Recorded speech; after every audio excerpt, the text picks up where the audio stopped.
Hello and welcome. It's an episode of Rantz. It's Cassandra, of course, and you might recognise the building behind me. That's Newcastle Central Station, and that's where I am today. It's going to be an interesting one. Been a bit quiet on the videos front. You would have seen. I went to the Southampton and the Brighton games.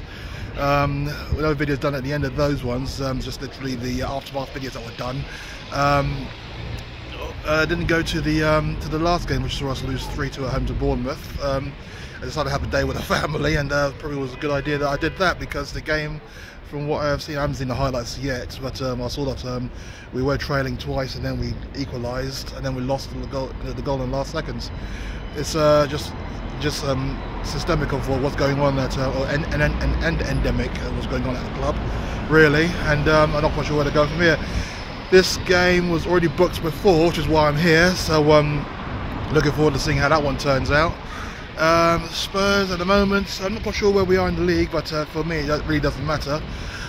It's just a case of trying to finish as hard as we can, and then we see what happens. But the more interesting thing that's happening is that it looks like, and I'm not quite sure whether this is going to be true or not, but this is the news that I'm seeing from many angles, that Julian Nagelsmann is going to be the guy to take over. I know that's probably jumping the gun, because at the moment all the news sources in Germany and in Spain as well are saying that he is interested in taking that job, and some are saying that is now his number one priority after turning down the Chelsea job, which I guess he felt that he was going to be the number one choice at Chelsea, and that they weren't looking to do a project. They're more interested in the quick hit, as it were, whereas he's kind of intrigued by the projects that Spurs could offer.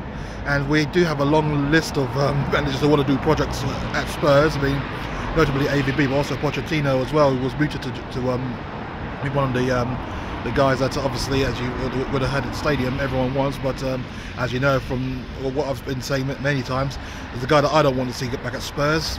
Not a case of not going back, but it's also a case that although people said that we achieved under him, there was no silver at the end of it. They had a very distinct style of play with Pochettino, I will admit that, but then when it came to the big important games, he suddenly changed it up, or change it down in many cases, and I can't forgive him for the defeat in the final of the Champions League, where even a quarter fit Kane was used instead of Lucas. Lucas may not have produced the same as he did in the semi-final, or that's pretty much his number one game at the moment with us, but at least he would have been pumped up, at least he would have given it a go, and at least we would have done something a little different. But even in the game, when they go down to 20 seconds, it was just no change whatsoever. Just trying to battle against the side who are all out defending.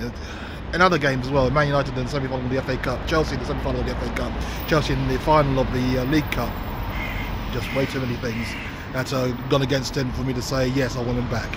So if Nagelsmann wanted to take over, looking forward to it. But now the game at hand, it looks like well, other than the usual injuries out, Bentancur out, and all the too many to list, there aren't any new ones. It looks like, well, the way the Stellini likes to manage, he'll probably pick the same side.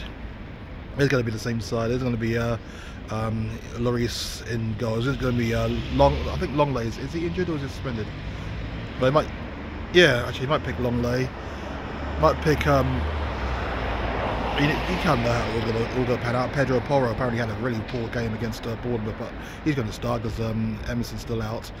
And then the middle, Skip, Højbjerg, and then up front, it's just going to be no difference. It's going to be no different to we usually have Kulusevski, Kane, and Son. Richarlison is still going to have to bide his time, which is weird enough. But we shall see what happens. But I'll be doing a video for this one. Should be an interesting one. We lost dismally at home to Newcastle earlier in the season. Let's see what happens on this occasion. But we need a proper look at this game in summertime. So we shall see what happens. I'm about to go and get some lunch, and to sample the Newcastle warm air as it is. But yeah, I will keep you all posted. Thank you for watching. Come on, you Spurs. You all take care.